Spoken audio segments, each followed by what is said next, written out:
Hello everyone, welcome to our channel fire fighting engineering. इस field की जानकारी के लिए हमारे चैनल से जुड़े रहिए, वीडियो को एंड तक देखिए और जो भी व्यूअर्स फर्स्ट टाइम देख रहे हैं वो इस चैनल को सब्सक्राइब करना ना भूलें। Hydraulic testing for fire sprinkler system. आज की इस वीडियो में हम देखेंगे हाइड्रोलिक सिस्टम में जो फायर फाइटिंग स्प्रिंकलर जो भी सिस्टम होता है उसमें हम टेस्टिंग रिपोर्ट कैसे रिलीज़ करते हैं। उस टेस्टिंग रिपोर्ट में, उस डॉक्यूमेंट में कौन कौन से हमको अटैचमेंट लगाने होते हैं और इस चीज़ पे हमको कौन कौन सी चीज़ें मेंशन करनी होती हैं, कौन कौन सी ज़रूरी चीज़ें होती हैं जो हम उस पर टेस्टिंग रिपोर्ट में हम स्पेसिफाई करते हैं, उस चीज़ के बारे में देखते हैं। और कैसे एक टेस्टिंग सर्टिफिकेट बनता है ये भी देखते हैं। और इस साथ ही साथ इस वीडियो में हम और किन किन चीज़ों पर डिस्कशन करने वाले हैं ये भी देख लेते हैं। सबसे पहले हम बात करेंगे प्रेशर टेस्टिंग रिपोर्ट की। हम आपको एक प्रेशर टेस्टिंग रिपोर्ट दिखाएंगे और उसमें कौन कौन सी चीज़ें कहाँ कहाँ पे हमको मेंशन करनी होती है उस चीज़ के बारे में दिखाएंगे। कौन कौन से स्पेसिफिकेशन हमको रखने होते हैं ये चीज़ दिखाएंगे। उसके बाद कंफर्मेशन दिखाएंगे कि क्लाइंट का कंफर्मेशन किस तरीके से लिया जाता है। और इंस्टॉलेशन रिपोर्ट दिखाएंगे उसमें कि जो जहाँ जिस पार्ट का हमने टेस्टिंग किया है उसका इंस्टॉलेशन रिपोर्ट क्या है। जो भी इस पर लिखा जाता है एक टेस्टिंग रिपोर्ट में, उसमें हम देखेंगे कि क्या क्या चीज़ लिखी होती हैं और किस किस जगह पे हम उसको लिखते हैं। साथ में ये भी देखेंगे कि हमने कितना केजी प्रेशर होल्ड किया हुआ है, स्टार्ट के टाइम हमने कितना प्रेशर होल्ड किया था, उसके बाद रिलीज़ के टाइम कितना प्रेशर हो गया है, कितना केजी ड्रॉप होना चाहिए ये भी देखेंगे और कितने टाइम तक हमको टेस्टिंग करनी चाहिए। जनरली तो 24 आवर होता है, लेकिन इस सर्टिफिकेट में हमने ये जो हमारी साइट है यहाँ पे हमने 48 आवर्स तक टेस्टिंग की है। और कौन कौन से डॉक्यूमेंट हमको लगाने चाहिए एज ए प्रूफ, ताकि हमारा टेस्टिंग रिपोर्ट वैलिड लगे कि हमने जो भी टेस्टिंग किया है एज ए प्रूफ हमने अटैचमेंट दिखा के लगाया हुआ है, जिससे कि ये साबित होता है कि हमने जो टेस्टिंग की है वो सही है। कौन कौन से और डिटेल हमको क्लाइंट को प्रोवाइड करने चाहिए टेस्टिंग रिपोर्ट में ये भी हम देखेंगे। ये सारा चीज़ हम आपको एक वीडियो में दिखाएंगे। इस वीडियो में सब कुछ क्लियर हो जाएगा कि एक हाइड्रोलिक टेस्टिंग रिपोर्ट कैसे बनाते हैं और कौन कौन सी चीज़ें उसमें मेंशन की होती है, ये चीज़ हम देखेंगे। अगर कोई डाउट है तो आप उसको कमेंट करके हमसे पूछ सकते हैं। चलिए अब आपको वीडियो की तरफ ले चलते हैं जहाँ पे हम आपको एक हाइड्रोलिक टेस्टिंग रिपोर्ट दिखाएंगे और उसमें क्या क्या मेंशन होता है सारी चीज़ें हम आपको दिखाएंगे। तो चलिए बात करते हैं अब reports of hydraulic testing for fire sprinkler system कि हाइड्रोलिक टेस्टिंग का जो रिपोर्ट है फायर स्प्रिंकलर सिस्टम में उसमें क्या क्या रहता है और क्या क्या चीज़ें दी होती हैं।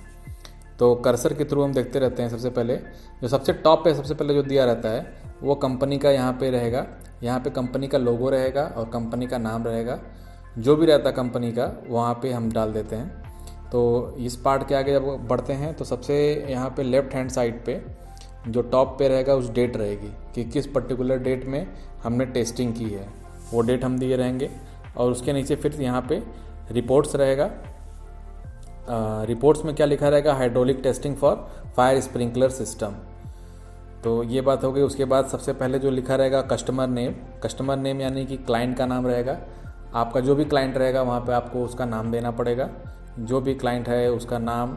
और उसके नीचे जो रहेगा साइट एड्रेस कि मतलब जहाँ पे आप जिस लोकेशन पे आप काम कर रहे हो उस साइट का एड्रेस कहाँ है। जैसे वो साइट कहाँ पे है, किस लोकेशन पे है, जैसे मुंबई में है, पुणे में है, कहीं पे भी है, उसका एड्रेस रहेगा कि किस जगह पे हम काम कर रहे हैं। उसके नीचे यूनिट नंबर। उसके बाद एरिया।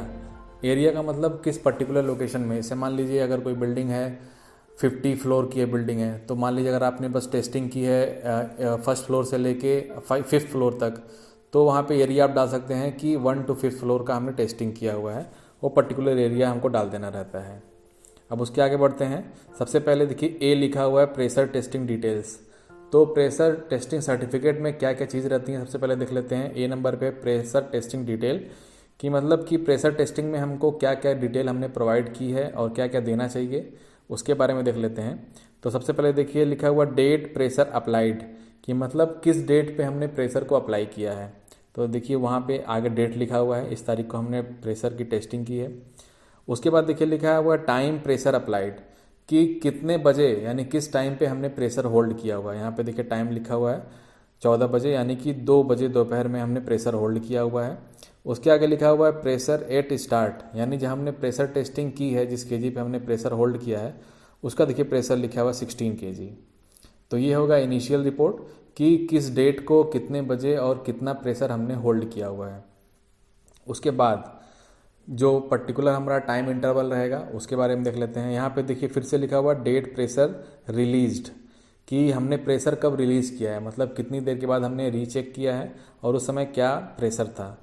तो यहाँ पे देखिए डेट लिखा हुआ है 4/2/2022, यानी कि 4 फरवरी 2022 को हमने प्रेशर रिलीज़ किया है। ऊपर देखिए जो हमने प्रेशर अप्लाई किया था यहाँ पे 2 फरवरी था और हमने 4 फरवरी को प्रेशर रिलीज़ किया है। टाइमिंग देख लेते हैं। टाइमिंग देखिए 14:30, यानी अप्रॉक्स 48 आवर्स, यानी 48 घंटे तक हमने प्रेशर को होल्ड रखा था। उसके बाद देखिए प्रेशर एट रिलीज़, यानी प्रेशर जब हमने रिलीज़ किया तो उस समय प्रेशर गेज में कितना प्रेशर था ये देख लेते हैं। यहाँ पे लिखा हुआ 15.5, यानी कि इनिशियली जब हमने अप्लाई किया था तो 16 kg था और जब हमने रिलीज़ किया तो 15.5, यानी ओवरऑल कहेंगे 0.5, यानी आधा kg पर सेंटीमीटर स्क्वायर का ड्रॉप हुआ है।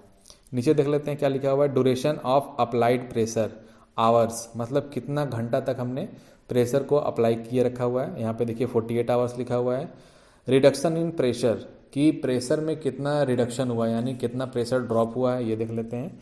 देखिए 0.5 kg पर सेंटीमीटर स्क्वायर, यानी ये चीज़ होती है जैसे कि अगर जहाँ भी हम प्रेशर अप्लाई करते हैं किसी भी सिस्टम में, या तो स्प्रिंकलर सिस्टम हो या फिर हाइड्रेंट सिस्टम हो, तो वहाँ पे हम इनिशियल प्रेशर यानी जिस प्रेशर पे हमने प्रेशर होल्ड किया है वो प्रेशर, उसके बाद जनरली 24 आवर तक ही हम चेक करते हैं, लेकिन यहाँ पे हमने 48 आवर्स चेक कर लिया है, ये और भी अच्छी बात है।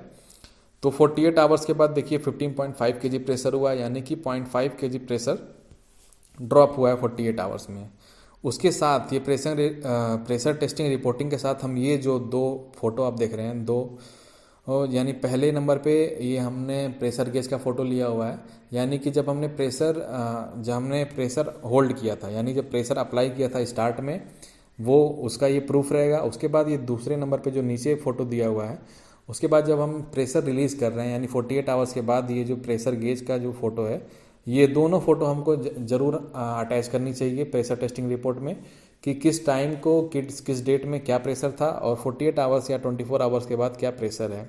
तो ये दोनों फ़ोटो बहुत ही कंपलसरी होता है।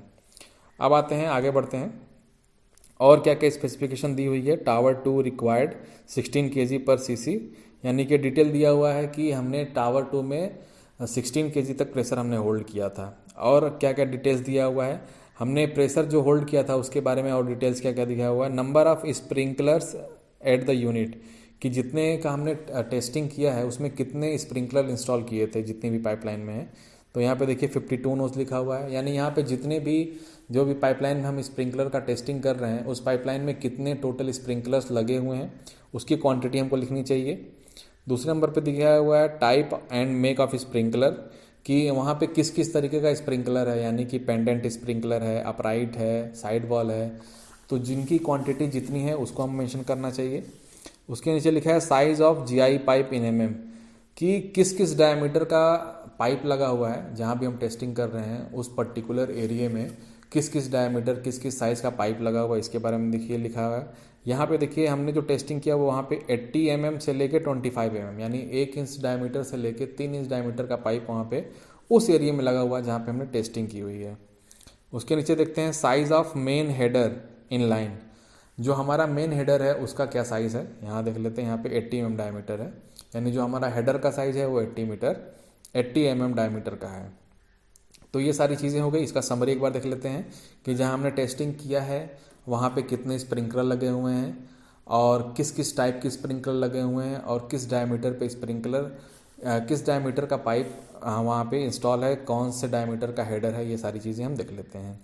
अब बी नंबर पे चलते हैं। बी नंबर पे देख लेते हैं कन्फर्मेशन, कि कन्फर्मेशन में क्या है, we confirm that the only C class GI pipes have been used for sprinkler line. ये कंफर्म करना होता है कि हमने जो पाइपिंग जिसका हमने टेस्टिंग किया है वो सी क्लास का पाइप है कि नहीं। उसके बाद है all joints are properly sealed and welded, कहीं से भी कोई लीकेज नहीं आ रहा है, जितना भी हमने वेल्ड किया है जितने भी जॉइंट को ये प्रॉपर वर्क कर रहे हैं, कहीं से भी किसी तरीके का कोई लीकेज नहीं आ रहा है। सी नंबर पे है coverage of the installed sprinkler is adequate, यानी कि अगर हम टेस्टिंग कर रहे हैं तो अगर किसी स्प्रिंकलर को हमने चेक किया है तो जो प्रेशर जब वहाँ से पानी निकल रहा है तो पर्टिकुलर एरिया यानी 3 मीटर का जो एरिया है वो इनफ एरिया कवर कर रहा है कि नहीं कर रहा है। उसके बाद 4th नंबर पे है the sprinkler line is painted with red colour, यानी कि जो स्प्रिंकलर लाइन जहाँ की हमने टेस्टिंग किया हुआ है जिस पाइपलाइन का, वो ऑलरेडी वहाँ पे पीओ रेड पेंट से वो पाइपलाइन पेंट है कि नहीं, ये सारा कंफर्मेशन क्लाइंट को देना होता है। ये मतलब एक तरह से हैंडिंग ओवर के टाइम देना होता है कि ये इन्फॉर्म करना होता है कि ये सारी चीज़ें हमने सिस्टम के साथ अप्लाई कर दी है। अब सी नंबर पे चलते हैं, इंस्टॉलेशन रिपोर्ट।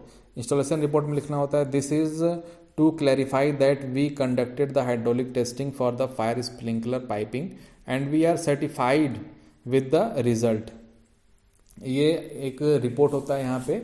इस रिपोर्ट में ये क्लाइंट का कंफर्मेशन होता है एक तरीके का, कि कंफर्मेशन में ये होता है कि जो भी इन्होंने इसमें लिखा हुआ है वो सारी चीज़ों से हम सेटिस्फाइड हैं। उसके बाद नीचे वहाँ पे स्टैम्प एंड सिग्नेचर, यहाँ पे क्लाइंट का स्टैम्प होता है और क्लाइंट का ही सिग्नेचर होता है, जिसके थ्रू ये पता चलता है कि जितनी भी चीज़ें यहाँ पे टेस्टिंग रिपोर्ट में लिखी गई हैं ये सारी चीज़ें ओके हैं।